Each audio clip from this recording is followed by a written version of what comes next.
আল্লাহ রাব্বুল আলামিন রাসূলুল্লাহ সাল্লাল্লাহু আলাইহি ওয়াসাল্লামের উপর 23 বছর নবুয়তি জিন্দেগিতে এই 114টি সূরা নাজিল করলেন। কোরআনুল কারীম আল্লাহ এমন ভাবে সাজিয়েছেন, এই কোরআনের ভিতরে অনেক বড় সূরা আছে। সূরাটার নাম কি? সূরাটার নাম হলো গাভী।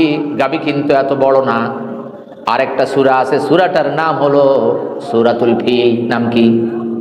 নাম কি? সূরাতুল ফিল। ফিল মানে হাতি। গাভীর নামে সূরা আছে, হাতির নামেও আল্লাহ সূরা দিয়েছেন।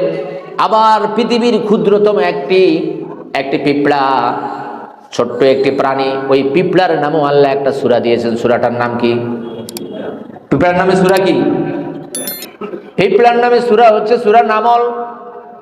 27 নম্বর সূরা কোরআনুল কারীমে। আবার আমাদের দেশে বিভিন্ন বাসা বাড়িতে ওই যে মৌচাক বাদে, ওটার নাম কি? মৌমাছির নামেও আল্লাহ একটা সূরা দিয়েছেন, সূরাতুন নাহল।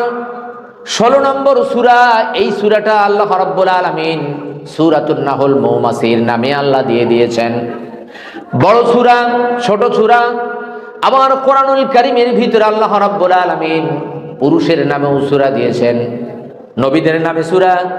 সূরা ইউসুফ, সূরা ইউনূস, সূরা হুদ, সূরা ইব্রাহিম, সূরা নূহ। আবার মেয়ের নামেও সূরা আছে, সূরা মরিয়াম 19 নম্বর সূরা। আবার নারীর নামেও সূরা আছে, সূরা নিসা। পুরুষের নামেও সূরা আছে, সূরা নাস। সুবহানাল্লাহ বলেন।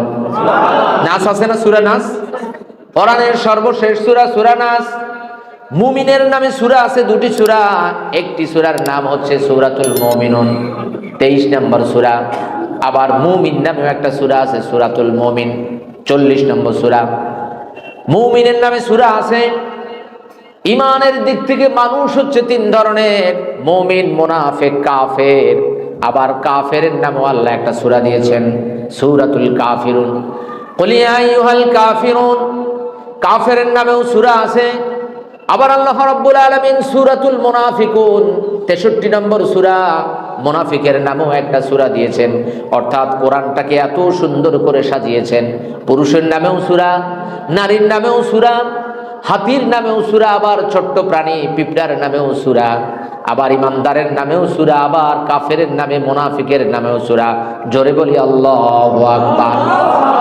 এইভাবে আল্লাহ রাব্বুল আলামিন কোরআনটাকে এত সুন্দর করে সাজালেন যে পিঁপড়া থেকে শুরু করে হাতি, এরপরে নারী থেকে শুরু করে পুরুষ, মুনাফিক, কাফের, সবার নামে সূরা দিয়ে আল্লাহ কোরআনটাকে এত সুন্দরভাবে কম্বাইন করেছেন যে বান্দা, এমন একটি কোরআন, এমন একটি সূরা, এমন একটি আয়াত কিয়ামত পর্যন্ত কেউ আনতে পারবে না।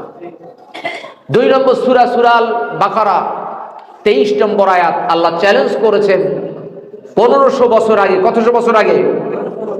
وَإِن كُنتُمْ فِي رَيْبٍ مِّمَّا نَزَّلْنَا عَلَى عَبْدِنَا فَأْتُوا بِسُورَةٍ مِّن مِّثْلِهِ।